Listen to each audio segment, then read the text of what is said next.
À tout moment, vous verrez que notre bien-aimé, alayhi salatu wassalam, il nous a laissé des enseignements. Et il n'a pas laissé quelque chose qui mène vers le paradis sans nous l'enseigner. Et il n'a pas laissé quelque chose qui mène à l'enfer sans nous mettre en garde contre celle-ci. Mais malheureusement, aujourd'hui, qu'est-ce qui attire les gens? Le faux brillant, cette dunya. Ou bien, ce qui va les attirer, c'est quoi? Ce qui va attirer aujourd'hui nos frères et nos sœurs, c'est ce qui brille le plus sur le net. Celui qui a un maximum de followers, d'abonnés, même s'il appelle à l'égarement. Malish, il a trop d'abonnés. Il faut que je le suis tous les jours. J'en parlais une fois, tu sais, à l'époque, Redouane, les gens, ils lisaient le journal, à l'époque.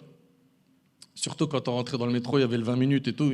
Tous les jours, ils consultaient les infos. Aujourd'hui, c'est plus les infos politiques ou ce qui se passe à l'échelle nationale. Non, c'est qu'est-ce que lui, il a posté sur le net, qu'est-ce qu'elle a posté. Et ça, c'est malheureux, c'est triste. Vous savez pourquoi? Parce que, Wallahi al-Azim, vous ne pouvez pas imaginer à quel point notre temps, il a énormément de valeur. Il a tellement de valeur qu'Allah subhanahu wa ta'ala a juré par le temps. Et Allah subhanahu wa ta'ala, quand il jure par quelque chose, c'est pour montrer son importance. Allah, il a dit Wal asr par le temps. Il a dit Wal fajr par l'aube. Il a dit Wal layl par la nuit. Mais pourquoi Allah subhanahu wa ta'ala il jure par le temps? C'est pour montrer son importance. Le prophète dans Sahih al-Bukhari, il a dit Ni'matan maghbounun fihima kathirun minan nas, as-sihha wal faragh. Il y a deux bienfaits qui ne sont pas appréciés à leur juste valeur, la santé et le temps libre. Combien ils sont nombreux aujourd'hui à perdre leur temps? Et regardez nos ancêtres, subhanallah, j'en parlais hier à la mosquée, nos ancêtres, un parmi les savants de la Ummah, écoutez bien, un parmi nos ancêtres, parmi les plus prédécesseurs, quand ils mangeaient, ils prenaient le pain, ils le mettaient dans l'eau, et une fois que, ça y est, le pain il s'est effrité, dans l'eau, qu'est-ce qu'ils faisaient? Ils buvaient tout ça. On lui disait, mais pourquoi tu fais ça? Il disait, parce que le temps de manger ce pain et de boire l'eau, c'est un temps qui me permet de réciter 50 versets. Moi, je ne peux pas perdre du temps. Ma'rouf al-Kourachi, rahimallah, il va chez le coiffeur, et il arrive à sa moustache, et le cheikh, il est là, et Ma'rouf al-Kourachi, il est en train de faire du dhikr, subhanallah, alhamdulillah. Et il lui dit, Sakin Shafataïk, juste arrête avec ta bouche pour que je puisse m'occuper de ta moustache. Il lui dit, toi tu travailles, tu fais ton boulot, moi je fais le mien. Il n'y a pas de temps libre. Il n'y a pas. Et quand j'entends aujourd'hui qu'il y a des gens, quand ils regardent leur report de consommation de téléphone, qu'il y en a, ils passent des 3-4 heures, 7 heures par jour, et pas pour faire da'wah, pour se rapprocher d'Allah, pour faire plus de khair, mais malheureusement pour tuer ce qu'ils ont plus cher, leur temps, mais c'est un gâchis. Il y a des gens, Yawm al-Qiyamah, qu'est-ce qu'ils vont souhaiter?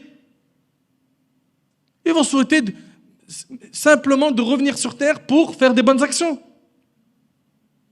Il y a des gens au moment de la mort qui vont dire Rabbi rji'oun, Seigneur, fais-moi revenir sur terre. Ou d'autres qui vont dire Laoula akhartani ila ajalin qarib, si seulement tu pouvais m'accorder, ya Allah, un court délai. Pourquoi? Fa'asaddaq, je ferai l'aumône, wa akun minas salihin, je ferai partie des pieux. Il y a des gens le jour du jugement qui vont regretter, si seulement je pouvais faire marche arrière, si seulement je pouvais remonter le temps. C'est fini. Tu l'avais cette occasion, elle était là ta vie, tu l'avais entre tes mains. Tu as rempli ton temps par ce qui est un gâchis. Alors que subhanallah, avec une seule parole, tu peux remplir la balance de hasanat, tu peux la remplir de hasanat. Avec une seule parole, tu peux remplir la balance de hasanat en disant quoi? Le prophète sallallahu alayhi wa sallam, il a dit Alhamdulillah tamla'ul mizan. Alhamdulillah, ça remplit la balance de hasanat. Juste alhamdulillah. Imagine-toi quelqu'un qui fait beaucoup d'istighfar, il demande beaucoup pardon à Allah. Imagine-toi quelqu'un qui prie sur le prophète sallallahu alayhi wa sallam. Allahumma salli wa sallam ala nabina Muhammad. Il a du temps libre, il l'investit, il est dans le métro. Mon frère Redouane et moi, on connaît un parmi les professeurs à la madrasa de Cheikh. Dans le métro, il a appris la moitié du Coran. C'était un de mes professeurs. Il a appris la moitié du Coran dans le métro. Il s'est dit, ça c'est un temps, voilà. Il y en a, ils vont au travail, il y en a, ils vont à l'école. Et donc, qu'est-ce qu'il y a dans le métro? Il y a des gens qui soit, voilà, ils tête en l'air, ok, ou soit ils scannent tout ce qui bouge. Et il te fait un bilan. Il arrive au boulot, il dit, c'est des ouf dans le métro. Hein. Déjà, ça schlingue. Surtout la ligne, et après il va te dire, il les connaît toutes par cœur. Hein. Après il va te dire, 2, il y avait un gars, c'est un ouf, il avait une grosse guitare sur son dos avec un skateboard, et sur son visage tatouage avec 20 piercings. Voilà, c'est ça. Ils font que de scanner ce qui se passe autour d'eux, ok, et de faire des rapports à leurs potes, à leurs collègues de travail, etc. Mais pourquoi tu t'occupes pas de ton âme? Ce temps libre-là, pourquoi tu ne l'utilises pas pour te rapprocher d'Allah?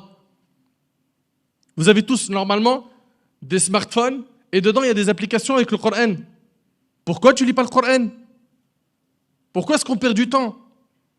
Pourquoi? Parce qu'on n'a pas devant nous le bon GPS, les bons modèles. Parce que si tes modèles ils t'incitaient à faire les actes de piété, tu suivrais ce chemin.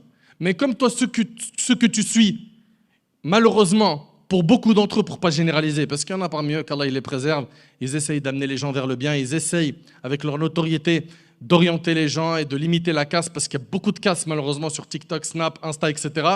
Il y en a, ils essayent, qu'Allah il les récompense. Mais quoi qu'il en soit, même ceux qui essayent, tu n'es pas toute leur journée à te coller à leurs infos. Occupe-toi de toi, occupe-toi de ta vie un peu. Enfin, le bon modèle, c'est ce qui va te permettre, bi'idhnillah, de purifier ton âme. Et je vais laisser mon frère Redouane compléter mes propos.